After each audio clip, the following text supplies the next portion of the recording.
Baik, saya jemput Segamat. Terima kasih Tuan Speaker. Terima kasih Yang Berhormat Menteri. Ini adalah soalan susulan daripada soalan nombor 2 Baco berkenaan dengan sistem padu. Dan saya rasa rata-rata kita dapat lihat angka itu kita masih lagi belum mencapai sasaran. The numbers is still very low daripada 30 juta rakyat. Dan saya ingin tahu juga apakah langkah-langkah untuk kita mengambil secepat mungkin untuk daftarkan seramai mungkin. Dan nombor 2 adalah berkenaan dengan adakah angka-angka ini masih rendah disebabkan ada khawatir oleh masyarakat bahawa data yang diserahkan itu selamat dan tidak. Sebab ada juga rakyat di luar ataupun benda ini juga dipolitikkan bahawa data-data diberi ini mungkin tidak selamat. So mungkin Menteri boleh memberi sedikit kejaminan terhadap kepada masyarakat bahawa data ini selamat dan juga langkah untuk kita ambil mencapai sasaran pendaftaran padu. Sekian. Sila Menteri. Terima kasih Segamat. Soalan mengenai padu adalah soalan-soalan yang paling banyak daripada semua ahli parlimen untuk sesi ini dan memang saya akan jawab secara terperinci lah. Jadi I don't want to use this 2 minit sahaja untuk menjawab yang itu. Kita boleh ada, sebab ada lebih kurang 42 soalan mengenai padu. Cuma secara pantas kebimbangan Segamat bahawa pendaftaran yang ada sekarang setakat 25 Februari sekitar 3.79 juta itu. Kita selalu lihat kepada beberapa perspektif, iaitu kita tengok berapa yang telah mengemas kini berbanding dengan jumlah warga negara 30 juta. Kita sebenarnya melihat kepada isi rumah. Isi rumah adalah 7.9 juta dan dengan padu oleh kerana bujang dan juga golongan yang tidak berkeluarga itu juga dikira sebagai satu isi rumah. Jumlah isi rumah dijangkakan naik kepada 9 juta. Jadi apabila kita bandingkan jumlah kemas kini itu, dia tak boleh banding dengan 30 juta. Dia kena banding dengan jumlah isi rumah, iaitu sekitar 9 juta. Itu yang pertama. Yang keduanya ialah data semua ini sudah ada.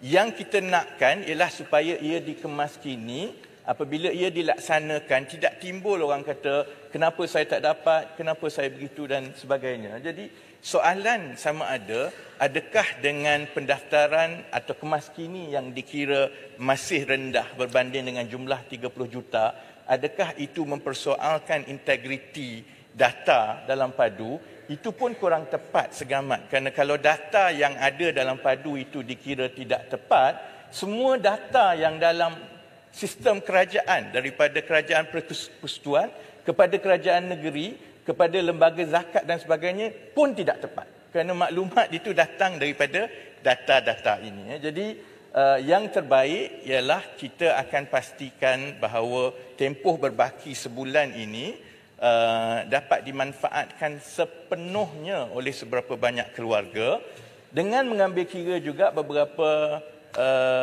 situasi. Contohnya, ada golongan yang merasakan bahawa mereka memang tidak layak untuk mendapat subsidi bersasar. Jadi dia kata dia tak nak kemaskinilah kerana data itu pun telah ada. Itu pun ada.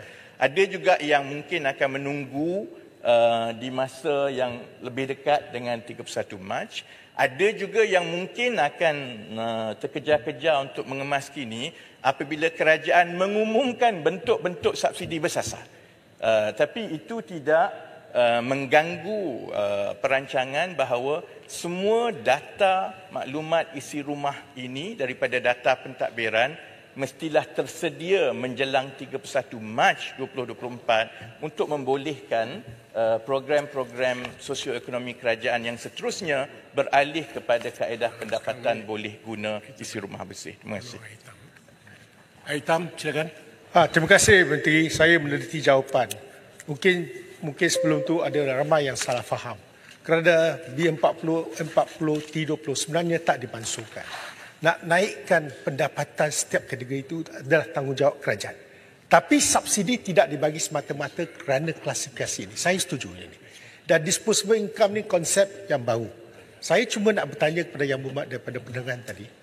Apabila kita mengisi dalam 39 soalan tu, dia ada tanya tanggungan pinjaman peribadi dan sebagainya. Siapa yang akan membuat pengesahan data itu? Sebab kedua, kita lihat masing-masing agensi dah ada data. Seperti mana yang Muhammad katakan. Bagaimana kejituan data itu dapat disahkan? Kerana dalam sistem nak kita isi itu, dia tidak ada pengesahan yang boleh kita buat apa-apa perubahan. Jadi kenapa tidak secara interaktif masukkannya itu? Dan ketiga, soalan saya ialah, kalau kita padukan pada disposable income, ada satu masalah. Orang yang lebih, kalau diberi kita, bukan kata mahal sedikit banding dengan orang lain, dia berjimat-jimat. Yang ini yang disposable income dia mungkin lebih tinggi. Bagaimana membuat correction tentang apa persepsi ini dan juga keselamatan data. Sebab PDPD, agensi tak akan dedahkan. Tetapi bagaimana kita nak menghindar daripada hacker masuk, ambil semua maklumat itu dan akhirnya kita akan jadi mangsa. Apakah jaminan kerajaan tentang ini supaya data itu tak bocor? Saya rasa ini akan meyakinkan rakyat untuk mengisi dalam sistem padu ini. Terima kasih. Yang Berhormat Menteri. Terima kasih Hitam. Saya rasa ada sedikit kekeliruan. Bila kita sebut tentang pendapatan boleh guna bersih isi rumah dan kita menentukan perbelanjaan asas kehidupan wajar, itu tidak bergantung kepada apa yang diisytiharkan oleh isi rumah. Kerana data-data itu telah pun ada di dalam data pentadbiran kerajaan ataupun data-data makroekonomi berdasarkan kepada kajian survey pendapatan dan perbelanjaan isi rumah. Sebab itu kita tahu contohnya, kalau pendapatan kehidupan wajar di sesuatu kawasan adalah 3,000 contohnya, dan untuk hidup dengan taraf itu, sewanya berapa, makanannya mengikut kategori kalori, mengikut umur dan sebagainya. Ini memang data yang telah ada dan penentuan berapa yang ditolak daripada perbelanjaan asas kehidupan wajar itu bukanlah daripada yang diisytiharkan di dalam Kemas Kini Padu. Dia berdasarkan data ekonomi yang dikumpul daripada 89,000 isi rumah tadi, yang ini jugalah yang menjadi asas kepada semua data-data yang lain. Kemas Kini itu diperlukan untuk beberapa tujuan khusus.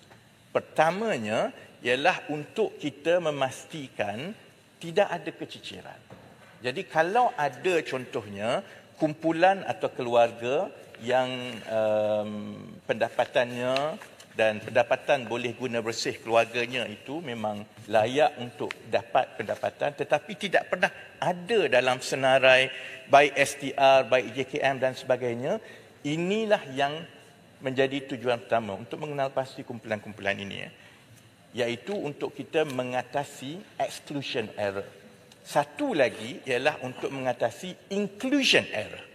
Kerana ada juga orang yang sebenarnya dia ada di dalam senarai penerima selama berpuluh tahun, tetapi sebenarnya dia tidak layak. Sama ada kerana dia tidak isytihar ataupun kerana keadaannya itu telah bertukar. Oleh sebab itu, melalui Kemas Kini ini, setelah ia berlaku, ia membolehkan algoritma di dalam padu itu menentukan kesahihan. Akan ada beberapa kategori-kategori yang khusus. Contohnya, kalau data pentadbiran itu tepat dengan segala yang telah diisytiharkan, yang ini sudah tentu adalah satu kategori kumpulan isi rumah yang kita panggil gold standard. Maksudnya data pentadbiran dengan keadaan yang sebenarnya itu adalah betul-betul tepat.